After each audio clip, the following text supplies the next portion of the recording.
All right, thank you. So happy Friday, guys. We made it. We had a long week, I know, for all of us. So as Warner had just introduced, I am Kass Burrowes, and I'm the Director of Social Media at Burrowes in Waltham. We are a full-service ad agency based in Waltham. We have a full media team, social media team, creative team. This is not a pitch, just kind of to give you guys some context. So just wanted to kind of jump in here, but for today, we're going to be talking about social media paid ads, so social media ads 101. I only have 20 minutes, so obviously I can't get into all the nitty-gritty, but obviously if you guys have any questions afterwards, please feel free to pull me aside, and I'm happy to answer any questions or help talk through any strategies that you guys may be thinking about. All right, so for today, just a quick content of what we'll be talking about today. So we'll be talking about why paid social media. Obviously, there's a lot of conversations happening right now about why should I invest on Facebook? Why should I invest on Instagram? What's the return on investment? And we'll be talking a little bit about the advantages of running a paid campaign on social media. Secondly, developing a strategy. What's involved in developing a strategy? There's a lot of pieces that are involved. And oftentimes I hear small business owners say, well, I just want to put $20 behind a photo post. What are the advantages and disadvantages of that and why? And we'll talk a little bit more about the strategy that goes behind that. How much exactly does it cost, right? So we've heard people boosting posts for as little as $5. We've also heard of bigger brands spending millions of dollars on Facebook. How much should you invest in your paid social campaign and why? Determining that budget and also determining the platforms that you should be on. Not every brand needs to be on every platform. Sometimes people are like, well, I want to be on Twitter. I see the Washington Times tweeting out every day. I need to be on Twitter. Not necessarily. And we'll talk a little bit about how you determine which platforms to be on. We'll talk about the most important piece of the paid social strategy, and that's determining your target and also your creative. Again, sometimes people feel like, oh, I took a really cool picture of the sunset, I want to put some money behind it and boost it. What are the advantages and disadvantages of that, and what is the strategy behind picking your creative and your target? And then lastly, second most important piece is the optimization and measurement of your campaign. So after you've invested money into a strategy, how do you understand, is this a success or not? And then how do you optimize accordingly? Awesome. Hello? Perfect. I feel like Beyonce with the mic. All right. So who am I? We already kind of did the intro. Why do I have this up here? No big reason. I just wanted an excuse to have this really cool picture of me as a kid. So we'll take a quick show of hands. How many people in here have already run a paid social campaign? Just by a show of hands. Awesome. I assume this includes Facebook, LinkedIn, Twitter, some Pinterest maybe.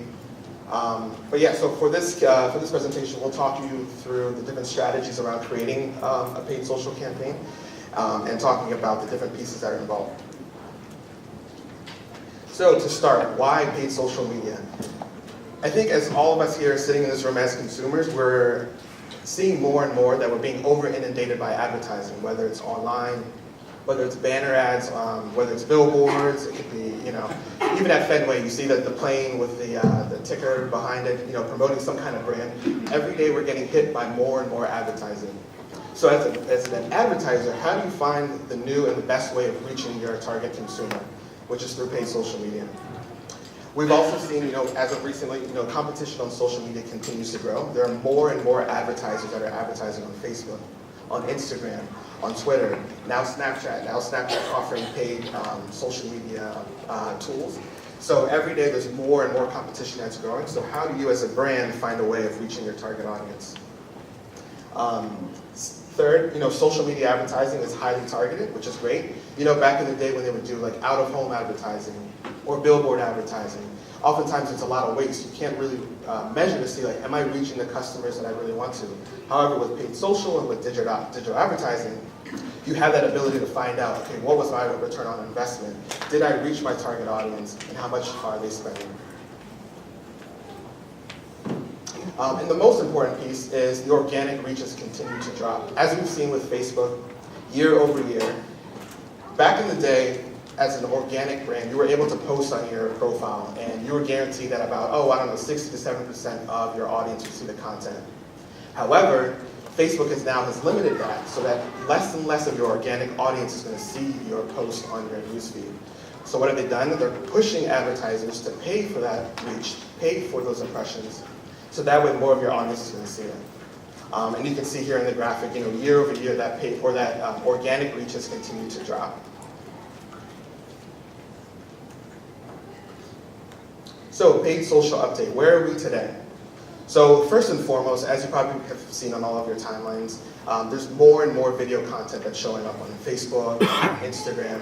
Right now, the video experience has vastly improved, as it has over the past couple of years. They're making it shorter, so 10 to 15 second video ads you're seeing, making it much more easily digestible for your fans. The viewability, I know this has come into question over the past year with Facebook. There was a big scandal with Facebook where they were basically offering fraudulent impressions and saying that, okay, well, if you run a video campaign, you're guaranteed that 100% of your consumers are going to see it. However, there were certain ads that weren't getting those impressions, and they were taking to task on that. So now Facebook has stepped up their visibility metrics to ensure that the consumers that you are advertising against will see your ad, in fact, and along with Twitter and Instagram. And there's also been a recent crackdown on discriminatory practices, specifically with Facebook.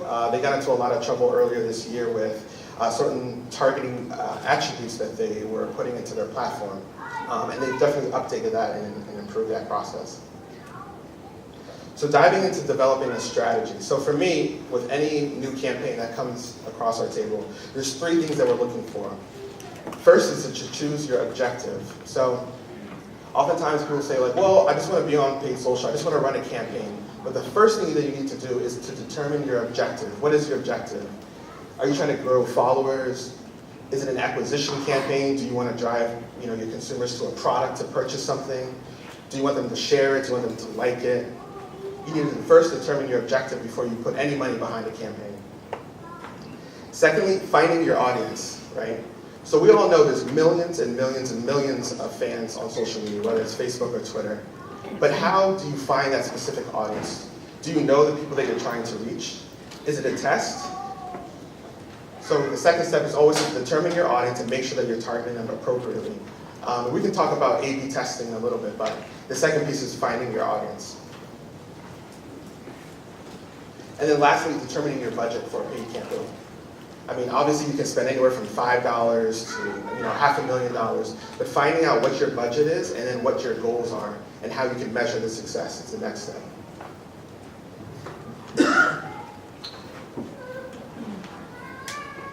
All right, so how much does it cost?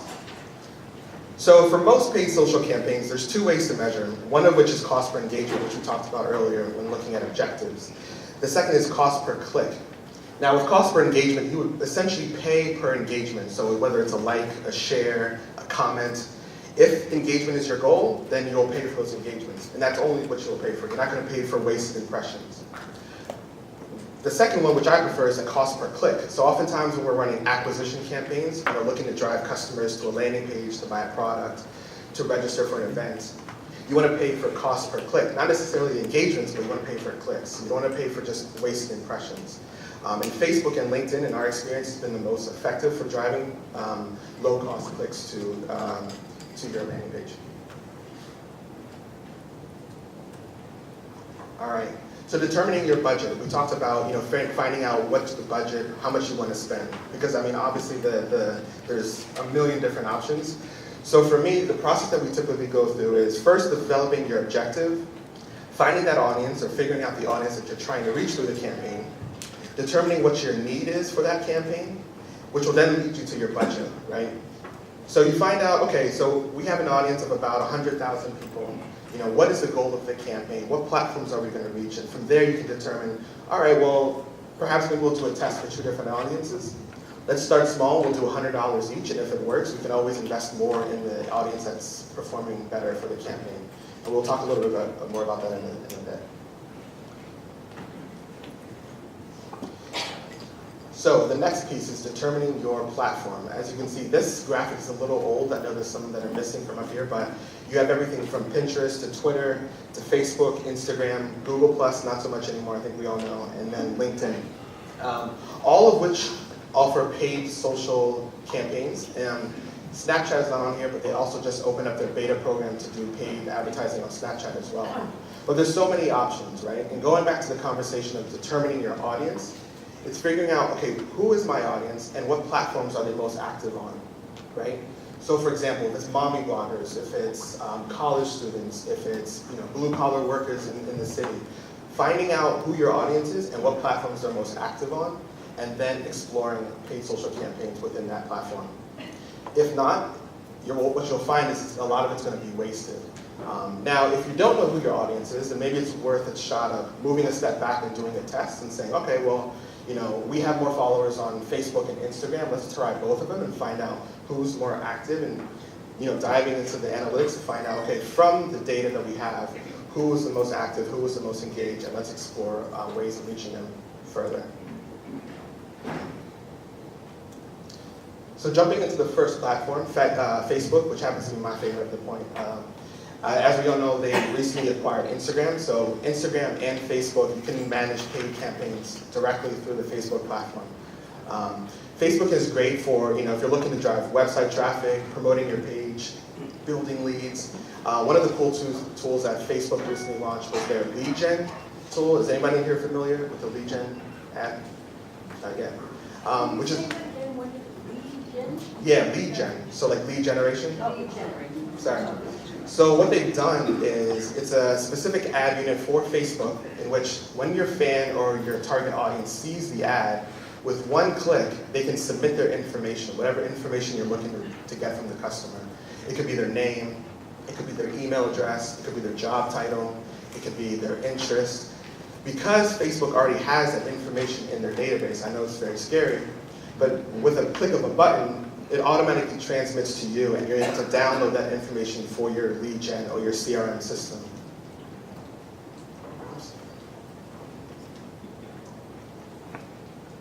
So which is great. So if your goal is generating leads, generating a database of customers to remarket through email, you look at the new lead gen ads on Facebook.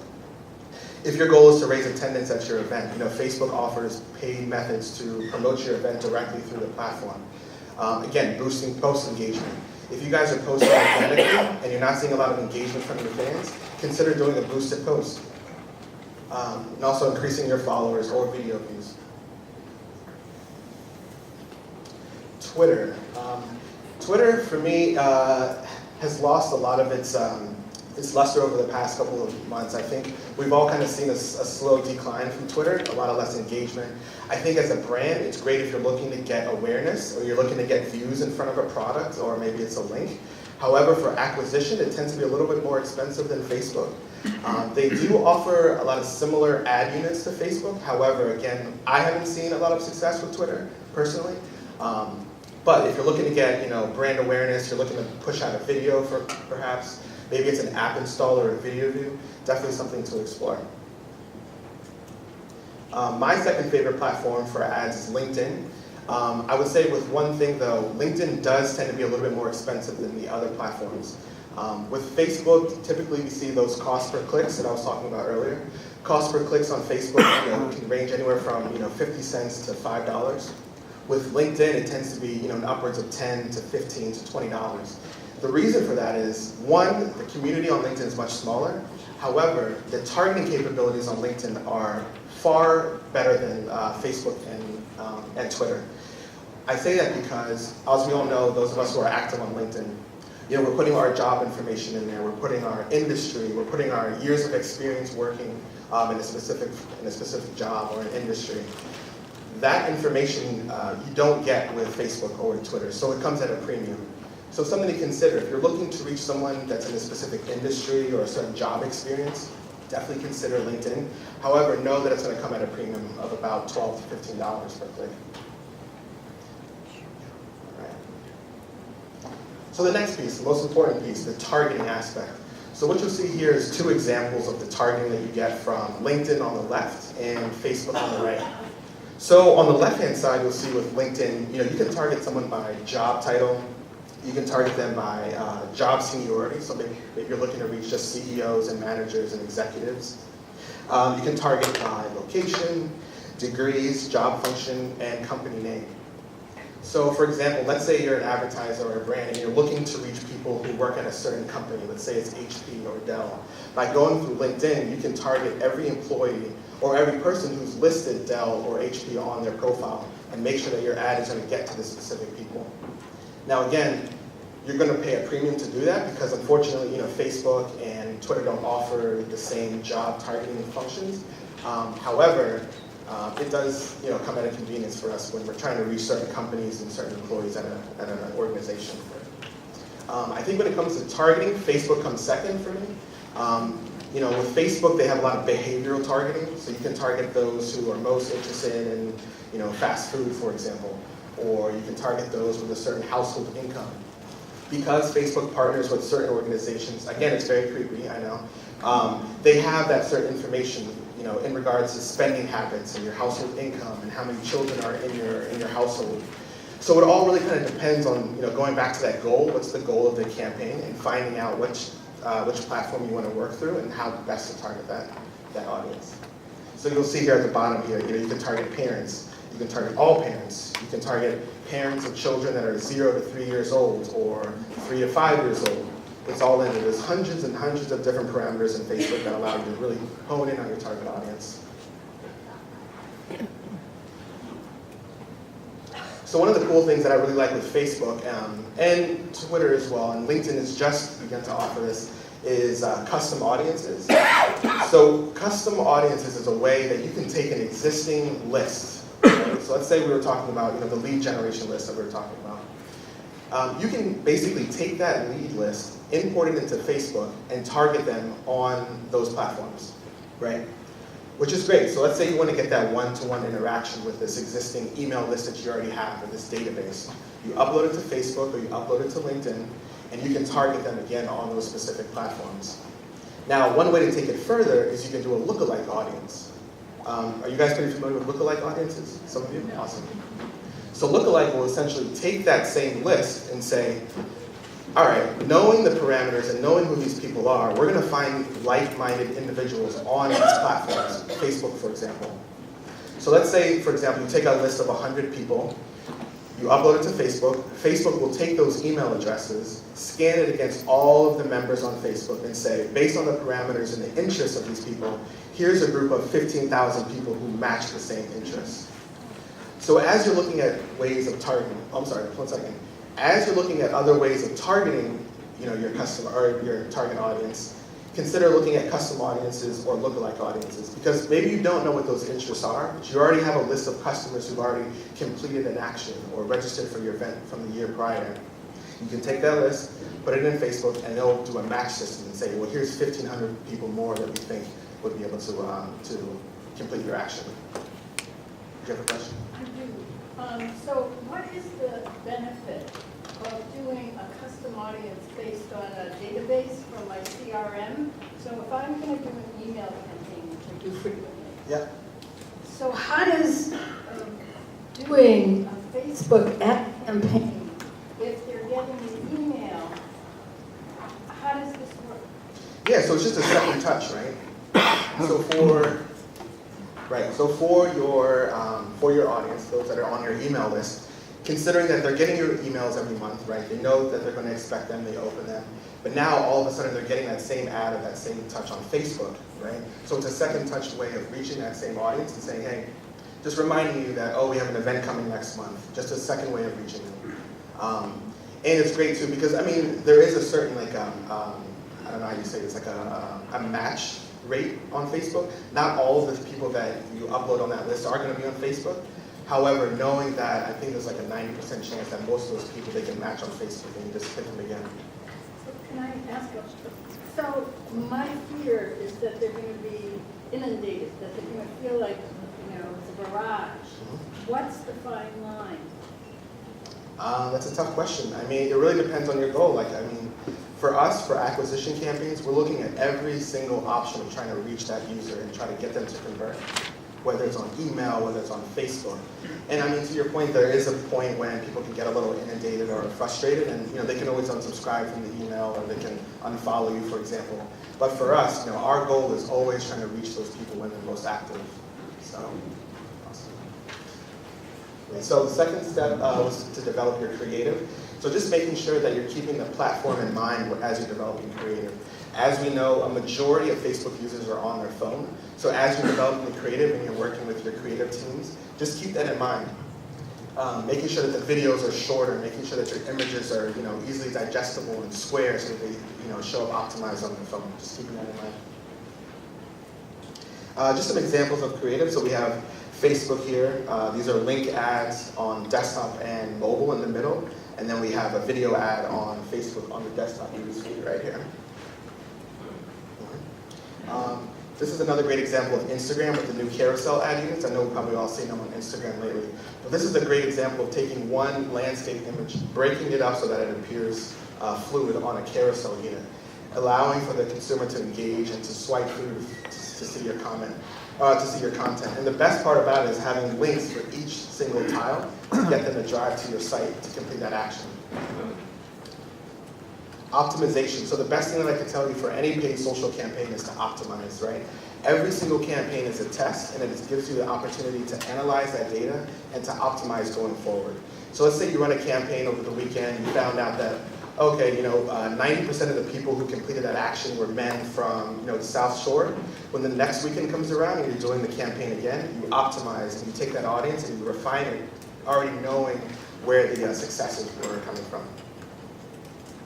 So measuring success, right? Like I said, looking back at those objectives and saying, were we able to reach our goal? Was this a success? And how do we optimize going forward? So looking at your click-through rates, looking at your CPCs, your cost per click, looking at your reach, your impressions. Was this a success or not? Do you want to do this again? And then how do we optimize going forward? Really quick, just looking at certain tools for measuring. I mean, obviously you can measure your campaigns directly in the platforms. Facebook, Twitter, Instagram, they all have a pretty robust analytics platform built into the tool. However, if you want to take it a step further, especially when looking at e-commerce brands, Google Analytics is great. It has a pretty steep learning curve. However, you're able to get so much more data from it, knowing how long are people lasting on your website, how many pages are they going to before they leave, what's the bounce rate. And then a little simpler tool that I like to use sometimes is Bitly. So sometimes, we've seen online where someone posts a link and it's like, 1 billion characters long, and you're like, I don't even know what's going on. Using a tool like Bitly allows you to shorten that link, so that way it's a little more succinct, but also Bitly offers data analytics that come from that link as well. So maybe you're not interested in doing a whole Google Analytics campaign or setting up this crazy Google tracking link. Just doing a Bitly will give you, clicks to the link, the impressions, what country are they coming from, and how long are they lasting on your site. And that's it. Now for the Q&A session. Any questions? Thank you very much. Okay, we have here a lot of people.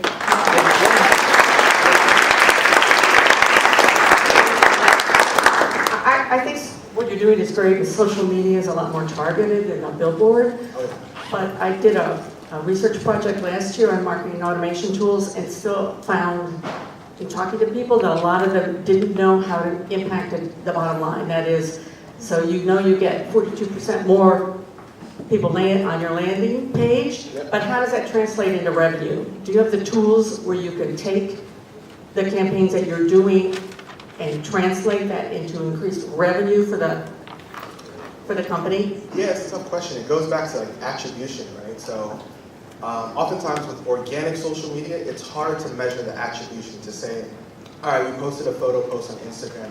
What impact does that have on your ROI, for example? However, with paid social, you're able to track everything from, how many people saw it, how many people clicked on it, and then how many people ultimately went to your site to purchase your product, and for how much. So with that information, you're able to say, okay, from this one post, we had $500 in sales, we invested $1,000, and from there, you're able to calculate that ROI. But that's a great point, because I think right now within digital marketing, there's this huge conversation going on with attribution and how do you, tie your efforts back to the bottom line. And it's tough. It's not a perfect science. So. Kass. Yep. I work at UMass Boston, and I know that Boathouse has done a fantastic campaign called Here for a Reason. Yep. And I was hoping you could tell us a little bit more about any secrets that you can reveal for targeting the 17-year-old audience, because I know Facebook is, for an older generation, and LinkedIn isn't good for a 17-year-old audience. Right. Yeah, so the one thing I can say with that campaign in particular, our method was really to do a lot of testing. So we had a certain amount of creative that we were given. And what we did with Facebook is really broken out certain testing groups. So to your point, 17-year-olds, we also had other groups that we were testing the creative with, so that every single group that we were targeting against, we could see who was the most engaged, who was clicking through the most, who was watching the video through completion, where they were dropping off. That way, for the next year when we run the campaign, we're able to take that data and say, like, all right, well, we know that 80% of this specific target was able to complete the action or see through to the video. So that's my one suggestion. The other thing I would say is about targeting 17-year-olds. It's all about testing. I know there's this assumption that 17-year-olds are not on LinkedIn, they're not on Facebook. But the only thing that's really going to tell you that is just to do a test, to figure out what the numbers will tell you, because we all know the numbers won't lie, the data doesn't lie. However, I would say I wouldn't start with LinkedIn. I think Instagram is very popular now. But again, Instagram isn't the best platform for driving acquisition. So it all kind of depends on your goal, what your objectives are, and then just really testing out to see where they are. Thank you. Come on. There's one question there. Monica, do you still have the microphone? Oh, Long has it. Oh, can you give?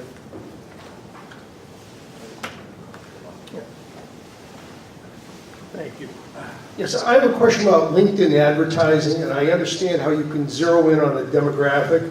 My question is that LinkedIn has confused me with my company profile page, which seems to be fairly dysfunctional in terms of the corner of LinkedIn it's in. Does any of the advertising have anything to do with my personal profile or my company profile on LinkedIn, or is it completely independent of that? When you say your personal profile, you mean your... Yes. So you can only run through a brand page, so it would be your company page. My company page. Correct. The fact that the company page attracts very few followers, because it's very hard to get people. Yep. At least I find it very hard to get people. Yep. Though I have a lot of followers myself, or connections myself. Yep. That's not going to be a detriment if I go with LinkedIn. No, absolutely not. And the funny thing is LinkedIn just began to offer, when you're running a paid ad on LinkedIn, there's now a check mark that will allow you to grow your followers for your brand. They didn't have that before. So what's going to happen is when those ads are showing up on the LinkedIn newsfeed, it's going to have a follow button for people to follow your brand, which they didn't have before. Right. So if that's your goal, you're trying to grow followers for your business page, you might want to look into running a sponsored content. Right. Well, I was looking for business. Last question. They, of course, have changed all the settings on LinkedIn. Yep. So my custom graphics now look a little funny. Yeah. How big a deal will that be? Should I fix that first before I advertise, most likely? Yeah, definitely. I feel like the first step is to look at the specs. I know they Right. updated the specs for their ad units. Take a look at the specs and the numbers that they've given you, and then optimize to that to make sure that it's showing up correctly. Okay, because it will be going through that company page. Correct. Thank you very much. Absolutely. Appreciate it. Last question? Thank you. Here in the corner. Joe. Hi there. I was just curious if you could tell me your experience in terms of all these platforms and their performance in B2B versus B2C. What, in your experience, seems to perform better or worse for each one? And do you have any war stories or success stories or disaster stories you can share? Sure. No, I think from a B2B perspective, LinkedIn is definitely my first choice, considering all the targeting parameters that they have available in the unit. I think Facebook is definitely more B2C focused, along with Instagram and Twitter. However, it really kind of depends on your audience and who you're going after. So, for example, let me see. A great example would be, looking at trying to reach office managers or HR administrators. You can target them on LinkedIn directly, just based off of the job titles that they have listed in their profile. However, you could also use Facebook as a way of targeting people who are interested in HR magazines, or maybe it's a specific HR conference. So it's really looking at multiple ways of trying to reach that audience. I rarely recommend just running a campaign on one platform and one platform only. I like to do a mix sometimes, because again, it's all really based on our personal assumptions, and by doing a test, you'll really get to the bottom of what's working and what's not working, instead of just going off of your assumptions. But to go back to, I think LinkedIn is by far the best platform to go after businesses and B2B and stuff. Thank you. Okay. Thank you very much.